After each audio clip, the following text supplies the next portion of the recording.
130 sons, and one daughter. People no longer count them.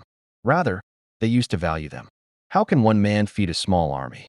How can one woman remember all these names? In a distant land, far beyond the edges of recorded history, there lived a man whose life itself had become a legend among the people. He was known not for his wealth, nor for his power, but for his children. The man had 130 sons, all of them boys, strong and healthy, and only one daughter, born much later than the others, like a quiet miracle after a storm of sons. He married at the age of 10, as was the custom of his time, and his wife was a woman of uncommon strength. Every time she gave birth, she brought life in abundance. Sometimes 3 children at once, sometimes 2, never one alone. For every 3 sons, the family owned 1 cow. The cows were their blessing, their pride, and their lifeline. The sons grew up herding the cattle across wide green fields. They drank fresh milk every morning and evening. They slept full, laughed loudly, and believed hunger was only a story told by travelers. The village watched them with a mix of wonder and fear. Never had anyone seen such a large family, moving like a small army across the land. Then, without warning, the disease came. It did not strike the people first. It struck the cows. One by one, the animals grew weak. Their eyes dulled. Their bodies collapsed into the dust. No healer could stop it. No prayer seemed to reach the sky. Within weeks, every single cow was dead. The land that once echoed with the sound of bells and hooves fell silent. Milk disappeared. Meat disappeared. And soon, hope disappeared. The arrival of hunger. At first, they tried to endure.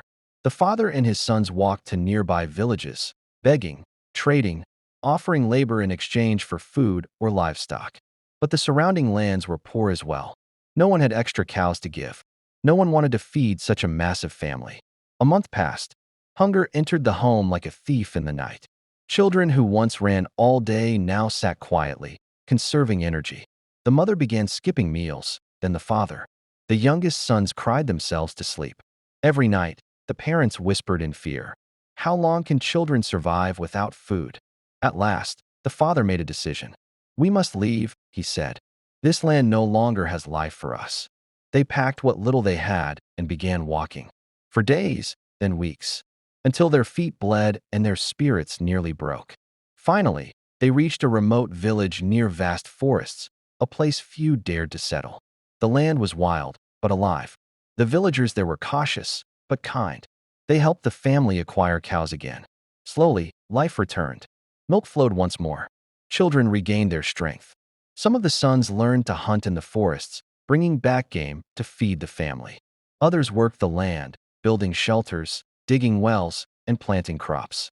For the first time since the famine, laughter returned. But as years passed, something changed. The family did not shrink. It grew. The sons married.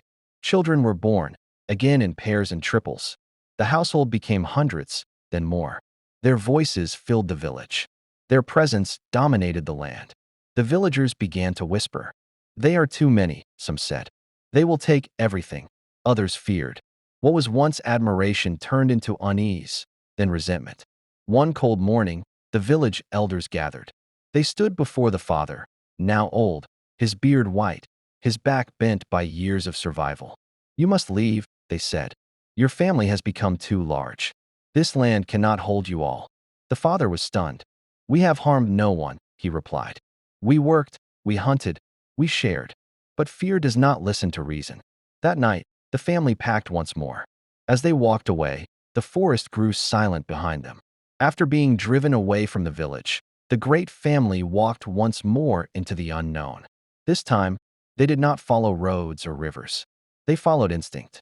Deep beyond the edge of the forest, where sunlight filtered softly through tall trees, they found a hidden land. Wide, fertile, and untouched by fear. There, near muddy waters and dense grass, they discovered buffaloes. The animals were strong, patient, and resilient, much like the family itself. With time, skill, and cooperation, the sons learned to care for them. Milk returned. Meat was shared carefully. Life stabilized. They built wooden shelters beneath the trees. Fire burned every night. For the first time in many years, the family slept without fear of hunger. 10 years passed. Children became men. Boys who once cried from hunger now carried spears, tools, and responsibility. The forest raised them, teaching patience, strength, and silence. The family no longer felt like a burden to the world. They had space. They had food. They had dignity.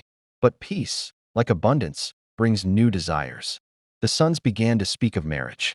There were no villages nearby with enough women, no land large enough for all of them to build futures together. And so, one by one, they made a choice. Some sons left to nearby villages to work.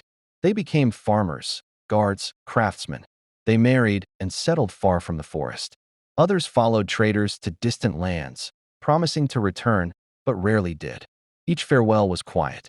No arguments, no tears, only long embraces and silent understanding. The family slowly grew smaller. Years later, the forest camp stood calm. Fewer fires burned at night. Fewer voices filled the air. The father sat outside his shelter, watching the buffaloes graze peacefully. His wife beside him, older now but calm. They had lost many sons to distance, but not to death. And that, to them, was mercy. The family had not ended. It had spread. And perhaps that was the only way such a great family could survive. Not by staying together forever, but by learning when to let go.